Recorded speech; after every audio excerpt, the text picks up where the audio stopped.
Let's just jump right into it. Today's title is Pastor Joel Webbon and the Uncomfortable God's Honest Truth. And I want to show you on the screen how the headline reads: Racist, white Christian pastor believes blacks are bad people. White kids shouldn't be around blacks. Now, the person that wrote this obviously wants you to believe this person is racist before they even speak. So you're going to be subconsciously influenced to think that what he's saying is racist. Then they give you a summation of what he's saying in this caption. And I'm going to assume they purposefully misspell white as to make you believe that they can't actually spell out white, which is absolutely untrue. Anyway, let's listen to what this pastor has to say. If you're a Christian white parent who loves the Lord and loves your children, that you need to have the talk. The talk that we're referencing is the talk that takes your children according to their maturity at the proper time, the appropriate time, and says, there are certain parts of town that you cannot go.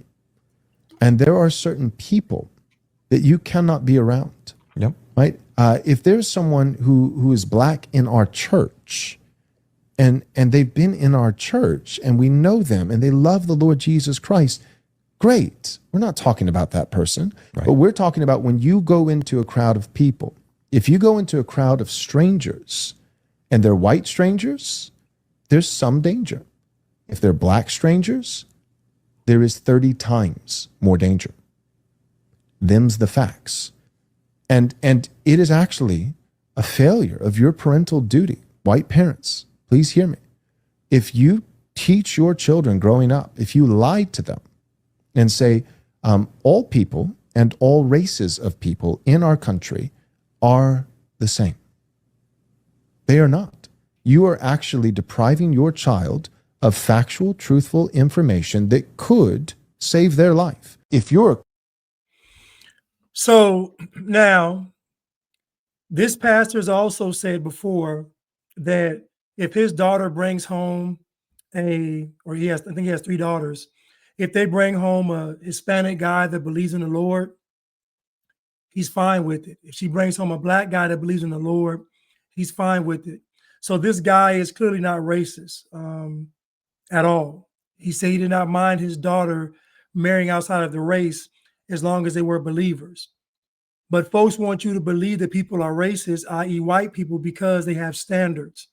Now, everybody knows that, anybody in the black community knows that when you were growing up, if you had any type of good parenting, good parents around you, or good parents parenting you, you know they told you who to avoid, who to stay away from. And it wasn't because they were black. It was because of their behavior. It was because of what they valued. Everybody black, what he said, everybody black knows. Black folks say all the time, I'm not going over there because they be tripping. I'm not going over there because they like to shoot over there. I'm not going over there because they always fight. Like, everybody knows what he's saying is true. But we've been so conditioned to say that white people, if they want to self-preserve, they are racist. So in other words, white people have to be sitting ducks to prove they aren't racist. And then when something happens to them, you're either going to say, well, you all did it to us. You all had it coming. Or you're going to say, why would you all be so stupid? Why would you be over there? So we know that black people, and this is mainly black people, have no compassion or empathy when it comes to what white people go through. So what this man is saying is the God's honest truth. If you see a crowd of white people, you are not afraid. Now, when black folks see a crowd of white people, they may feel intimidated or insecure, but it's not because of the threat of violence. It's because of some preconceived notions, some programming and propaganda. That's why they feel that way, but it's not because of the threat of violence or harm being done to them. But when black people see a group of black people, they assume the worst. Matter of fact, most oftentimes when there are large groups of black people, something bad is going to happen. I can say growing up, anytime, I'm from California, anytime there was a large gathering of Black people, there was going to be fighting and or shooting guaranteed. Guaranteed. Guaranteed. But let's continue. Into a crowd of strangers and they're white strangers, there's some danger. If they're Black strangers, there is 30 times more danger. Them's the facts. And it is actually a failure of your parental duty. White parents, please hear me.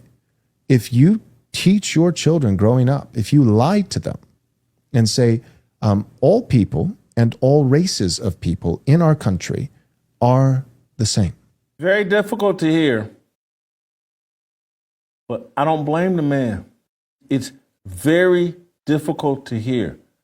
I don't blame him at all. He has sat and listened to Black people in respected positions on television say the exact thing about white people. And so he's going to turn their words, the Black Lives Matter words, and all of you that softly co-signed for Black Lives Matter, refused to rebuke Black Lives Matter, caped up and defended that clown Colin Kaepernick and all the other clowns in the NFL and the NBA that took the WNBA, they all took knees, the freaking clowns in the WNBA, and he's had it. But also on top of that, what he's saying is the truth, though. Like, you may say he was motivated by that, but it's the truth.